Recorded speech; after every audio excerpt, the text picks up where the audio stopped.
18 question number 8 2018 question number 8 2018 question number 8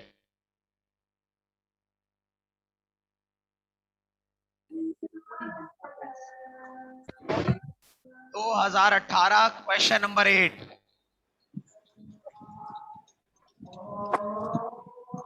मजेदार सवाल है ये। 2018 क्वेश्चन नंबर 8 2018 क्वेश्चन नंबर 8 2018 तो आइए पहले इसकी एडजस्टिंग एंट्री बनाते हैं।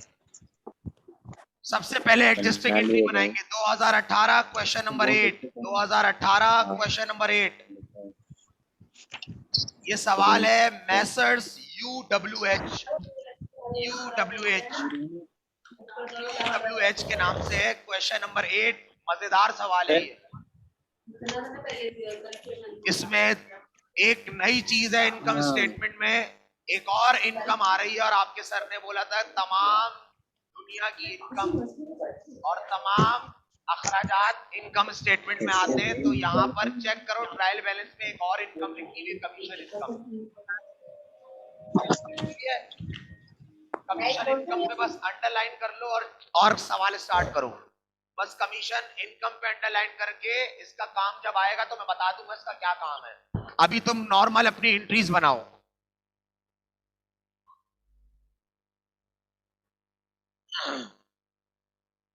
आइए जरा एंट्री बनाते हैं इसकी। सबसे पहले मैसर्स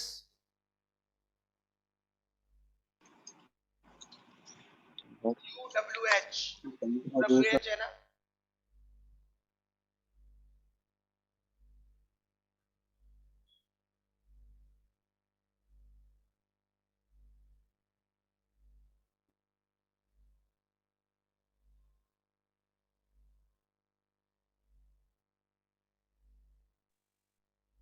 मैसर्स यूडब्ल्यूएच जर्नल एडजस्टिंग।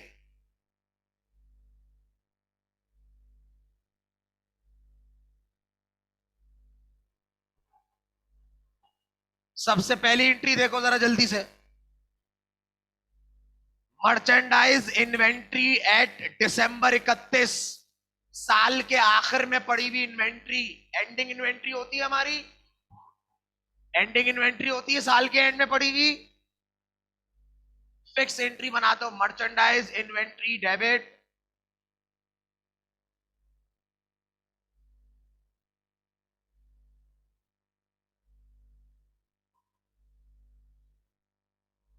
दो 2017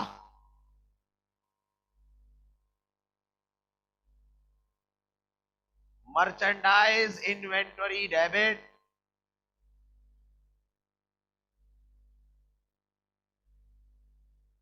एक्सपेंस एंड रेवेन्यू समरी या इनकम समरी, दोनों में से कोई एक भी लिख सकते हो।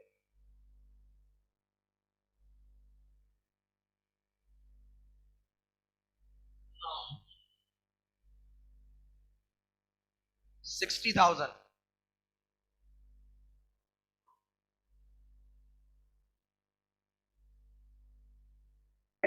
बचे हुए माल की एंट्री रिकॉर्ड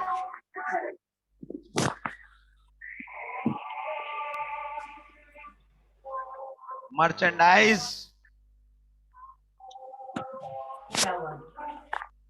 इन्वेंटरी एंडिंग। ये सवाल है हमारा 2018 question number 8। 2018 question number 8 section सी।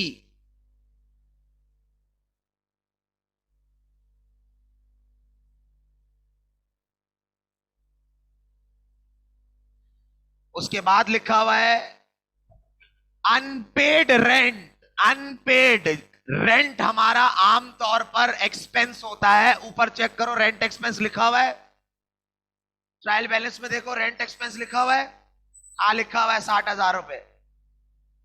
अगर किसी एक्सपेंस के साथ अनपेड, आउटस्टैंडिंग, एक्रूड या पेबल लिखा हुआ आ जाए तो हम बगैर फर्क निकाले एक्सपेंस पेबल की एंट्री पास करते हैं। अगर किसी एक्सपेंस के साथ एक्रूड, अनपेड, आउटस्टैंडिंग या पेबल लिखा हुआ आ जाए तो हम बगैर फर्क निकाले एक्सपेंस पेबल की एंट्री पास करते हैं। चेक करो एडजस्टिंग के अंदर अनपेड लिखा हुआ है, जो एडजस्टिंग बोलेगा वही सही है। डायरेक्ट एंट्री बना दो, rent expense debit, rent payable credit. आप पे मजीद रेंट वाला खर्चा वाजिबुल अदा है।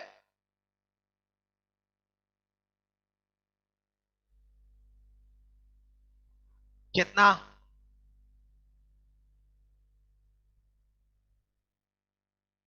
2,000 रुपए।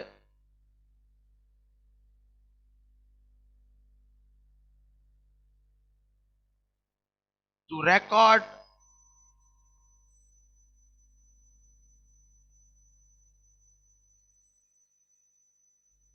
रेंट पेबल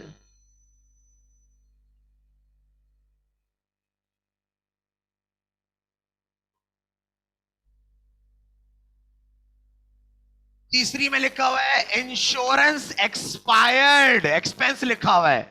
तीसरी एडजस्टमेंट देखो, इंश्योरेंस एक्सपायर्ड 12,000 रुपए। ऊपर लिखा हुआ है अनएक्सपायर्ड इंश्योरेंस, ऊपर प्रीपेड है, अनएक्सपायर्ड ऊपर एसेट है, नीचे एक्सपेंस है, फर्क निकलेगा? नहीं सर, नहीं। डायरेक्ट एडजस्टमेंट वाले अमाउंट की एक्सपेंस की एंट्री पास करेंगे, यानी एक्सपेंस को डायरेक्ट बढ़ा देंगे। इंश्योरेंस एक्सपेंस डेबिट बगैर फर्क निकाले, इंश्योरेंस एक्सपेंस डेबिट और अनएक्सपायर्ड इंश्योरेंस क्रेडिट। अनएक्सपायर्ड हमारा असेट के तौर पे, प्रीपेड के तौर पे कम हो रहा है। इंश्योरेंस एक्सपेंस डेबिट और अनएक्सपायर्ड, ये एसेट के तौर पे कम हो रहा है, unexpired insurance credit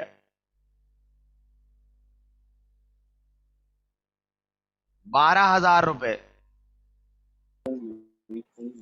narration to record insurance expense.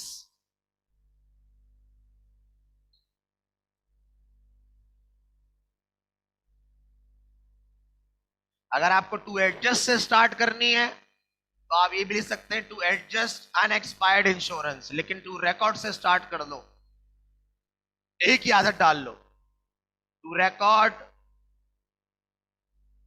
Insurance expense.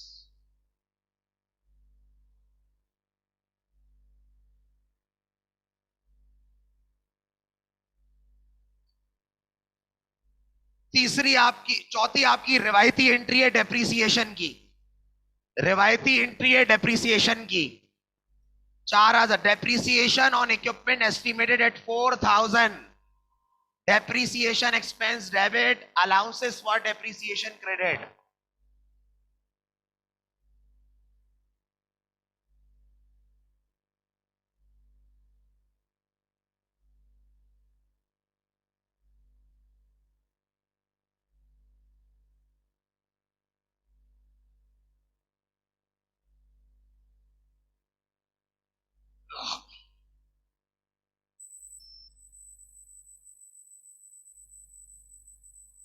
To record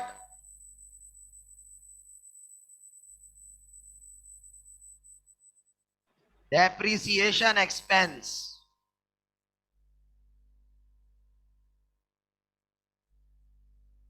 check कर लो, 4 एडजस्टिंग एंट्री थी टोटल, 4 ही एंट्रियां बनी है।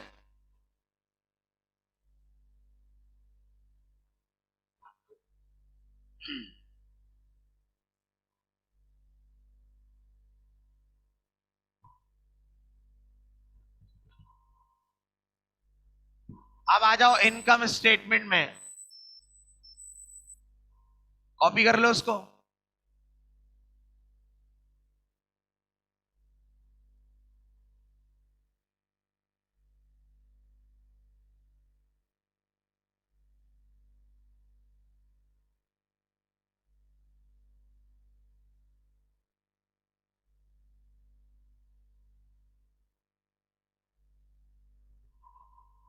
इनकम स्टेटमेंट बना लो अब।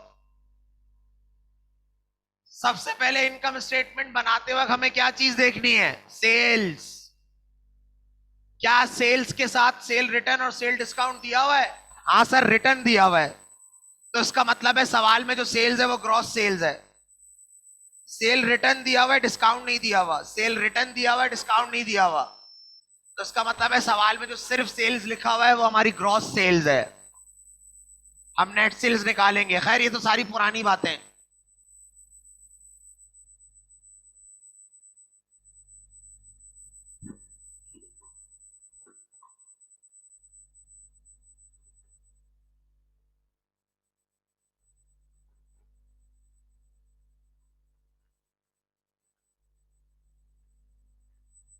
सेल डिस्काउंट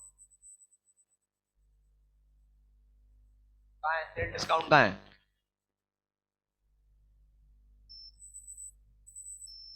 हाँ, डिस्काउंट भी दिया हुआ है, दोनों दिया हुआ है।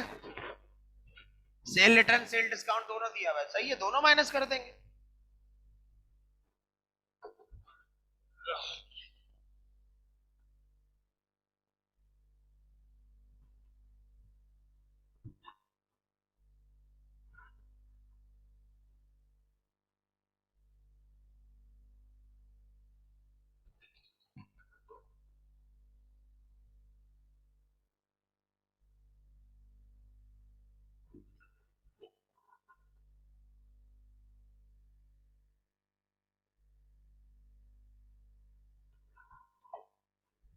Messrs UWH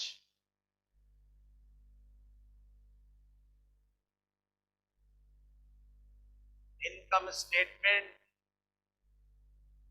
for the year ended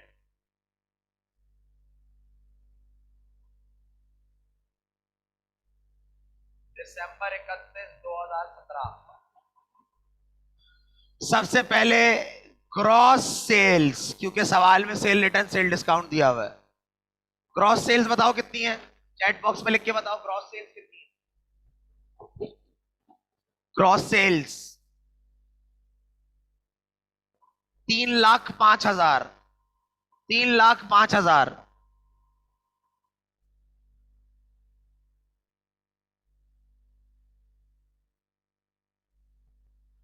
less sales return और सेल डिस्काउंट। सेल डिस्काउंट और सेल्स रिटर्न। रिटर्न डिस्काउंट बताओ टोटल कितना है दोनों?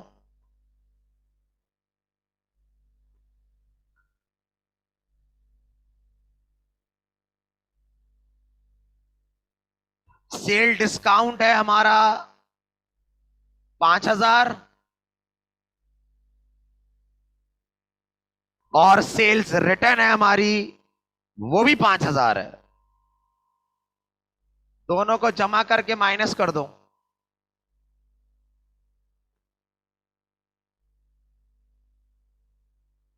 Net sales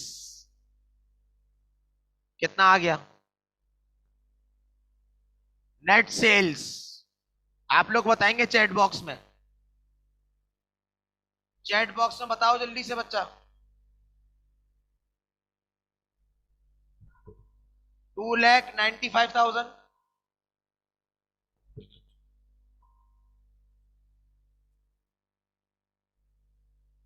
less cost of goods sold. Cost of goods sold बनाना पड़ेगा हमें, दिया हुआ नहीं है। अब कॉस्ट ऑफ गुड्स सोल्ड बनाने के लिए सबसे पहला मसाला कौन सा होता है? Merchandise opening. ओपनिंग देखो ट्रायल बैलेंस में दिया हुआ है। ओपनिंग देखो ट्रायल बैलेंस में दिया हुआ है। हाँ सर, दिया हुआ है 35,000 मर्चेंडाइज ओपनिंग।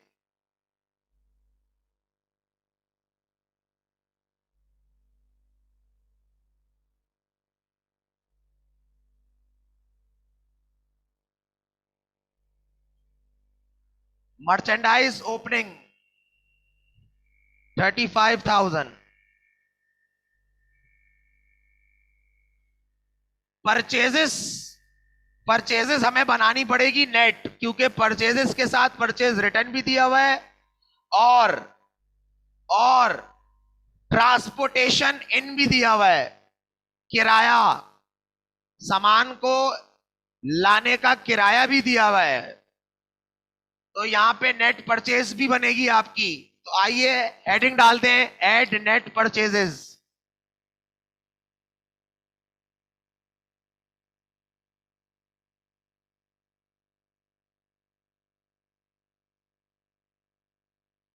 सबसे पहले सवाल में जो परचेज लिखी हुई है वो हमारी ग्रॉस परचेजेस है। कितनी है ग्रॉस परचेजेस? 2,30,000।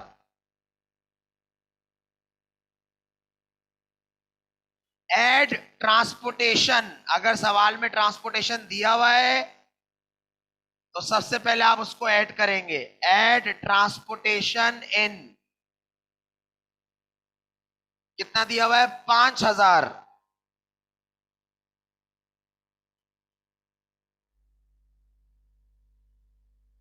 मैंने बताया था जब ट्रांसपोर्टेशन भी दिया हुआ हो और रिटर्न या डिस्काउंट में से कोई एक भी दिया हुआ हो तो इसके आंसर को आप लिखेंगे total delivered cost.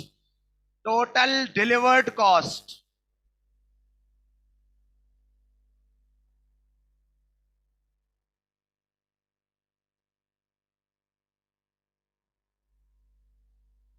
Total delivered cost 2,35,000।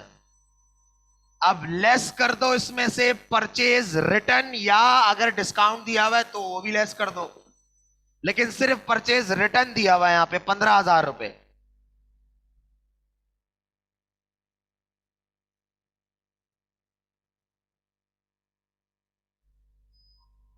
Less purchase return,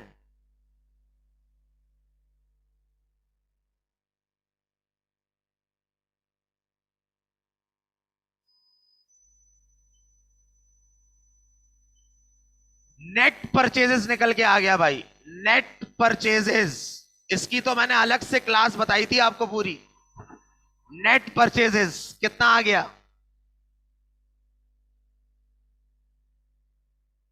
2,15,000 आ रहा होगा, सॉरी 2,20,000।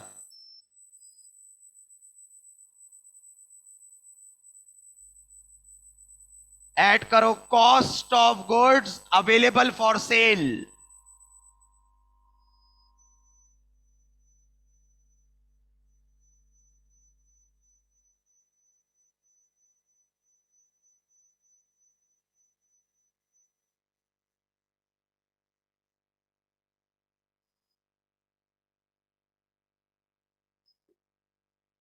कितना आ रहा है? 2,55,000।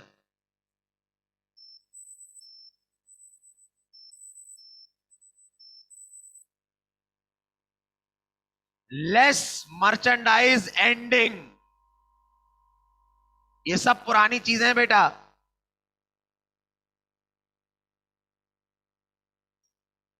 मर्चेंडाइज एंडिंग आपकी एडजस्टिंग एंट्री में होगी 60,000।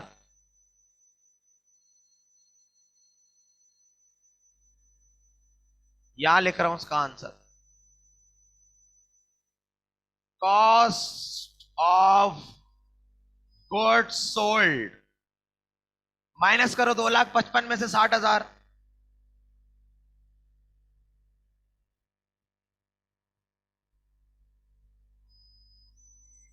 1,95,000।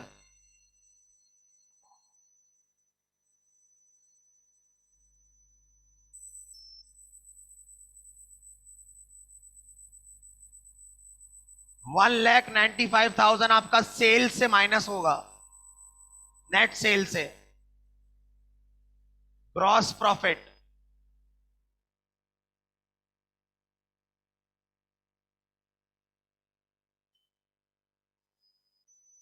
ग्रॉस प्रॉफिट निकालो। किस किस ने निकाल लिया ग्रॉस प्रॉफिट?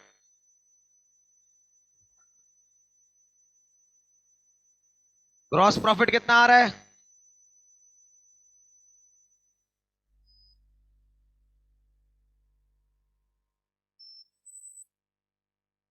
1,00,000 आ रहा है ग्रॉस प्रॉफिट।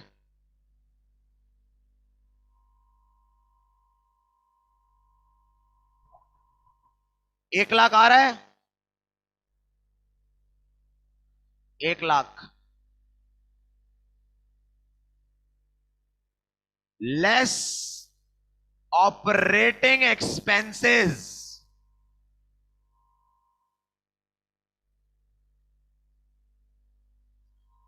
अब जल्दी से जरा ट्रायल बैलेंस में आ जाओ और एक्सपेंसेस देखो। पहला एक्सपेंस है हमारा रेंट एक्सपेंस। तलाश करो। कैश हमारा असेट होता है, बैंक भी हमारा असेट है, अकाउंट रिसीवेबल हमारा एसेट है, मर्चेंडाइज ओपनिंग लिख चुके हैं, अनएक्सपायर्ड हमारा एसेट है, परचेजेस हमारा एक्सपेंस है वो लिख चुके हैं हम लोग, ट्रांसपोर्टेशन इन भी आ गया है, सेल डिस्काउंट का काम भी हो गया, अकाउंट पेबल लायबिलिटी है, बैंक लोन लायबिलिटी है, रेंट एक्सपेंस सबसे पहला एक्सपेंस है रेंट एक्सपेंस। क्या रेंट एक्सपेंस एडजस्टिंग एंट्री में आपको कहीं नजर आ रहा है डेबिट या क्रेडिट में? डेबिट में आ रहा है नजर, डेबिट में आ रहा है नजर। डेबिट में चेक करो कितने से डेबिट हो रहा है, 2,000 रुपए से। रेंट एक्सपेंस देखना, पेबल मत देखना, पेबल लायबिलिटी है, यहां नहीं आएगी वो बैलेंस शीट में जाती है। क्या मुझे बच्चे जल्दी से बता दे 2,000 रुपए रेंट एक्सपेंस डेबिट हो रहा है? एंट्री में देखो, एंट्री में देखो।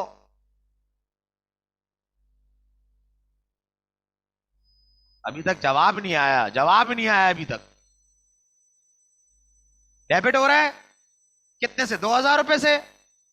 एक्सपेंस की नेचर डेबिट की होती है, एंट्री में भी डेबिट में आ रहा है, प्लस करके लिख दूं।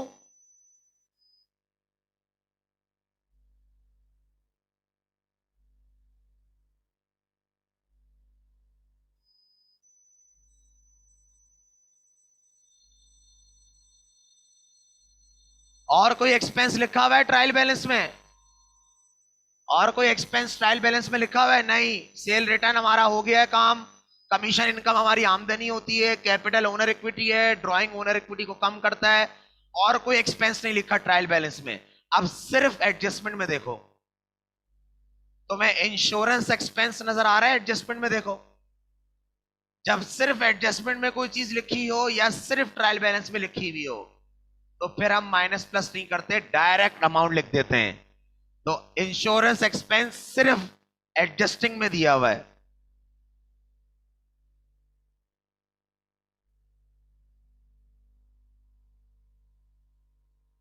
कितना?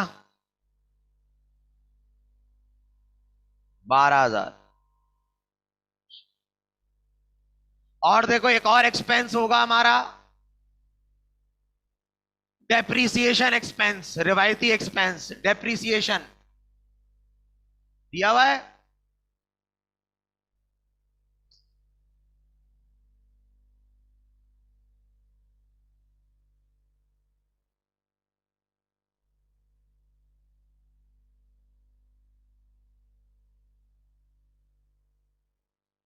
चार हजार। और कोई एक्सपेंस तो नहीं है? जमा कर दो। अच्छा अब मेरी बात ना, जब ऑपरेटिंग एक्सपेंस निकाल लो ना तो फिर मेरी बात सुनना, कैलकुलेशन मत करना, सही है? सिर्फ ऑपरेटिंग एक्सपेंस बता दो कितने।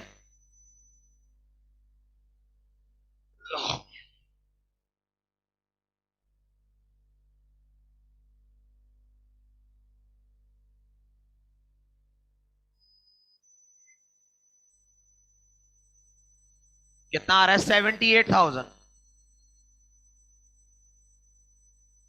अब मेरी बात गौर से सुनना। सर आपने एक बात बताई थी, गौर से सुनना, गौर से सुनना सारे बच्चे। सर आपने एक बात बताई थी, तमाम आमदनियां और तमाम एक्सपेंसेस अखराजात इनकम स्टेटमेंट में आते हैं, बोली थी ना बात आपने ये। आज भी बोल रहा हूं, आज भी बोल रहा हूं ये बात, आज भी कायम हो जानी इस बात पे। अब सुनो, क्या तुम्हें सेल्स के अलावा कोई रेवेन्यू नजर आ रहा है कमीशन इनकम के नाम से? देखो ट्रायल बैलेंस में देखो, ट्रायल बैलेंस में देख के मुझे बताओ और बोलो यस हमें कमीशन इनकम एक रेवेन्यू नजर आ रहा है। जल्दी देख के बताओ, क्या ट्रायल बैलेंस में तुम्हें एक कमीशन इनकम वाली आमदनी नजर आ रही है, रेवेन्यू नजर आ रहा है? ट्रायल बैलेंस में देख के बताओ, आ रहा है नजर? ओए होए होए होए होए, अब सुनो मेरी बात गौर से। बेटा ये जो आमदनी कमीशन इनकम कमाई है वो इसी इदारे ने कमाई है ना, तो अगर इसी इदारे ने कमाई है तो उसकी इनकम स्टेटमेंट में तो आनी चाहिए ये। अब सुनो बात गौर से, आपकी कुछ आमदनी ऐसी होती है जो आपने सेल्स के अलावा कमाई होती है। देखो पहली मेन आमदनी क्या होती है एक मर्चेंडाइज वाले बिजनेस की? सेल। अगर उसके अलावा भी कोई आमदनी है, मिसाल के तौर पे इम्तियाज सुपरमार्केट वालों का मेन काम क्या है? मर्चेंडाइज बेच के आमदनी कमाना, यानी उनकी जो मेन आमदनी है वो सेल्स है। उनकी जो मेन आमदनी है वो सेल्स है। इम्तियाज स्टोर वालों की जो मेन आमदनी है वो सेल्स है। तो जो भी मेन आमदनी होती है ना, वो तो आप हमेशा ऊपर लिखते हैं यहां पर, सेल्स, ये मेन आमदनी है आपकी। अगर सवाल में कोई और आमदनी भी दी हुई है तो वो आपके इनकम स्टेटमेंट के आखिर में ऐड होती है। आखिर में ऐड इसलिए होती है क्योंकि आमदनी आपके प्रॉफिट को बढ़ाती है, इसलिए ऐड होती है। अब इसकी प्रेजेंटेशन चेक करो, पहले और सुनना। अब इम्तियाज सुपरमार्केट वालों की मेन आमदनी है मिसाल के तौर पे सेल्स, मर्चेंडाइज बेचते हैं वो लोग, लेकिन इम्तियाज वालों ने अपना एक ऊपर का पोर्शन किराए पे दिया हुआ है। अब मुझे बताओ, उससे जो इम्तियाज वालों को आमदनी आती है, क्या वो मेन इनकम है या उसको अदर इनकम बोलेंगे? वो अदर इनकम है, वो सेकेंडरी इनकम है, वो सेकेंडरी इनकम है। अब सुनो, शाह कॉमर्स इंस्टीट्यूट की जो मेन आमदनी है वो है ट्यूशन फीस। ट्यूशन फीस से कमाता है वो। मेन आमदनी क्या है? जो स्टूडेंट्स को हम एजुकेशन की सर्विस देते हैं, उसकी जो फीस आती है हमें, वो हमारी ट्यूशन वाली, वो मेन आमदनी है। तो अगर शाह कॉमर्स अपनी इनकम स्टेटमेंट बना रहा होगा तो उसको ऊपर लिखेगा। लेकिन शाह कॉमर्स की एक सेकेंडरी आमदनी भी है, जो शाह कॉमर्स नोट्स बेच के कमाता है, नोट्स। तो वो जो आमदनी होगी शाह कॉमर्स की, जो सेकेंडरी आमदनी है, जो उसकी प्राइमरी आमदनी नहीं है, जो उसकी मेन कोर ऑफ बिजनेस की आमदनी नहीं है, वो शाह कॉमर्स के लिए सेकेंडरी इनकम है, जिसको हम बोलते हैं अदर इनकम। और वो हमेशा याद रखना ऊपर नहीं आएगी, वो हमेशा आखिर में नीचे आएगी। कैसे आएगी? अब गौर सुनना। अगर सवाल में लिखो, अगर सवाल में लिखो, अगर सवाल में सेल्स के अलावा भी कोई आमदनी दी हुई है, अगर सवाल में सेल्स के अलावा भी कोई आमदनी दी हुई है, कोई रेवेन्यू दिया हुआ है,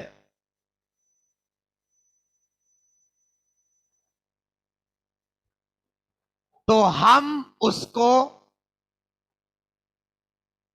इनकम स्टेटमेंट के आखिर में ऐड करेंगे। दोबारा बोल रहा हूं, अगर सवाल में सेल्स के अलावा भी कोई आमदनी दी हुई, जैसे इस सवाल में दी हुई है ना कमीशन इनकम, अगर सवाल में अगर सवाल में अगर सवाल में सेल्स के अलावा, यानी जो उनकी मेन आमदनी है सेल्स, उसके अलावा भी कोई आमदनी दी हुई है, तो उसको हम इनकम स्टेटमेंट के आखिर में ऐड करेंगे as an other income, as an other income. ये बात हो गई। अब एक और बात लिखो, अगर सवाल में अदर इनकम दी हुई है तो ऑपरेटिंग एक्सपेंस माइनस करने के बाद, अगर सवाल में अदर इनकम दी हुई है, दूसरा पॉइंट लिखना, अगर सवाल में अदर इनकम दी हुई है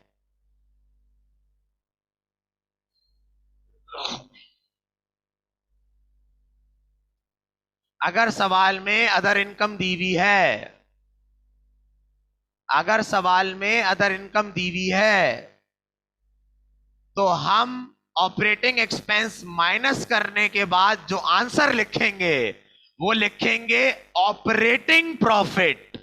नेट प्रॉफिट नहीं लिखेंगे, ऑपरेटिंग प्रॉफिट लिखेंगे उसको, क्योंकि ये हमारा फाइनल प्रॉफिट नहीं है जब तक एक एक आमदनी जुड़ ना जाए और एक एक खर्चा निकल ना जाए, जब तक नेट प्रॉफिट निकल के नहीं आता। ऑपरेटिंग प्रॉफिट हमारा वो प्रॉफिट होता है जो इदारे ने अपने मेन बिजनेस से जो आमदनी कमाई है उससे जो मुनाफा हुआ है उसको, मेन आमदनी से जो बचा हुआ मुनाफा होगा, जो कोर एक्टिविटी है इदारे की, उससे बचा हुआ जो मुनाफा होगा वो कहलाएगा ऑपरेटिंग प्रॉफिट। नेट प्रॉफिट उस वक्त तक नहीं आएगा जब तक एक एक आमदनी उसमें जुड़ ना जाए और एक एक अखराजात उसमें से लेस ना हो जाए। तो ऑपरेटिंग प्रॉफिट हमारा आएगा, ये कब होगा? जब अदर इनकम दी हुई हो। जब अदर इनकम दी हुई हो 22,000 रुपए आ रहा है ऑपरेटिंग प्रॉफिट। नेट प्रॉफिट जब तक नहीं बोलोगे इसको, जब तक के एक एक इनकम इसमें शामिल ना हो जाए, जब तक नेट प्रॉफिट नहीं बोलोगे। ये आ गया आपका आंसर 22,000 रुपए। अब मैं इसमें ऐड करूंगा, ऐड अदर इनकम, हेडिंग बना के कमीशन इनकम। बताओ सवाल में कितनी है commission income? Add other income की हेडिंग डालूंगा और उसमें फिर कमीशन इनकम ऐड करूंगा। कितनी अदर इनकम? 17,000 रुपए जमा कर दो। सर जमा क्यों कर रहे हैं? क्योंकि आमदनी मुनाफे को बढ़ाती है, अखराजात मुनाफे को कम करते हैं। कम करने वाले ऑपरेटिंग एक्सपेंस, हम एक्सपेंसेस हमारे माइनस होते हैं और इनकम हमारी ऐड होती है, याद रखना। जमा करो 17,000। अब जो आंसर आएगा वो होगा हमारा नेट प्रॉफिट।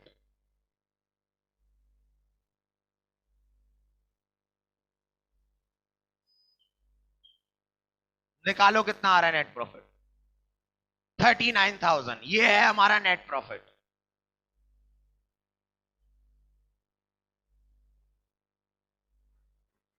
ये आज जो हमने इनकम स्टेटमेंट बनाई है उसमें एक अदर इनकम भी शामिल थी, जो कि हमने जोड़ के अपने फाइनल मुनाफे को निकाला है।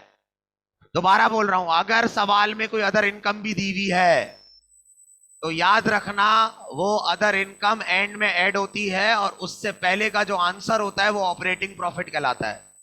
क्या कहलाता है? Operating profit.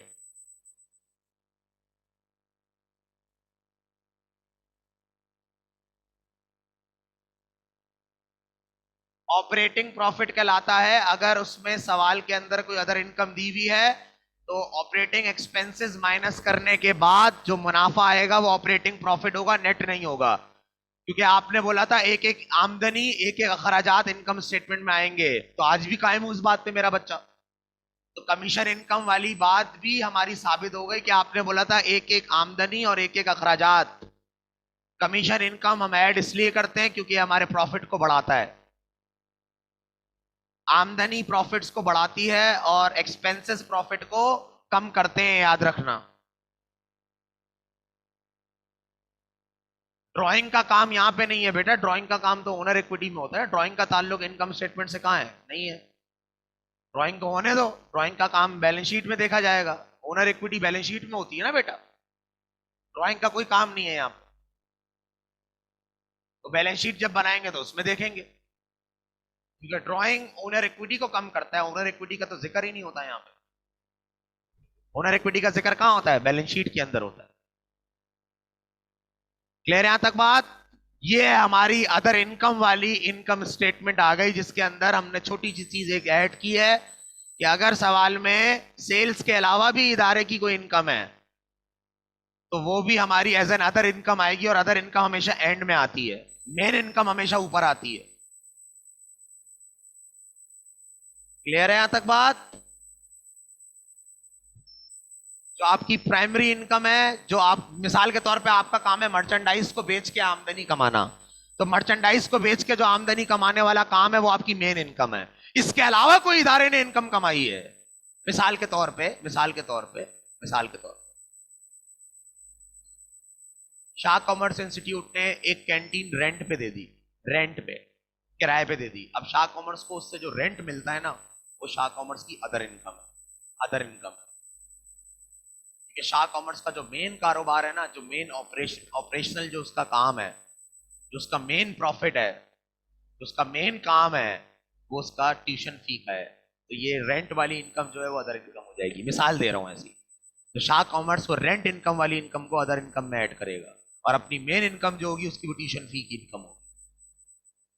क्लियर यहां तक बात? जैसे कारोबार की नौयत है, कारोबार की अपनी अपनी नौयत होती है। क्लियर है मेरा बच्चा? मैंने आपको पढ़ाया था ना, trading organisation, manufacturing organisation, services organisation. अगर ट्रेडिंग ऑर्गेनाइजेशन है तो उसका मतलब ये है कि इसका जो मेन काम है वो सेल्स है, मर्चेंडाइज बेचता ही है। क्लियर है यहां तक बात?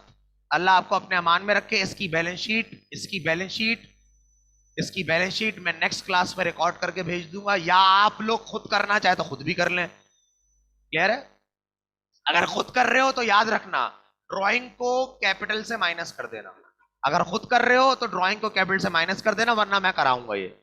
बाकी और कोई भी चीज नहीं है। क्लियर है? अल्लाह ताला आपको अपने अमान में रखे। अल्लाह हाफिज।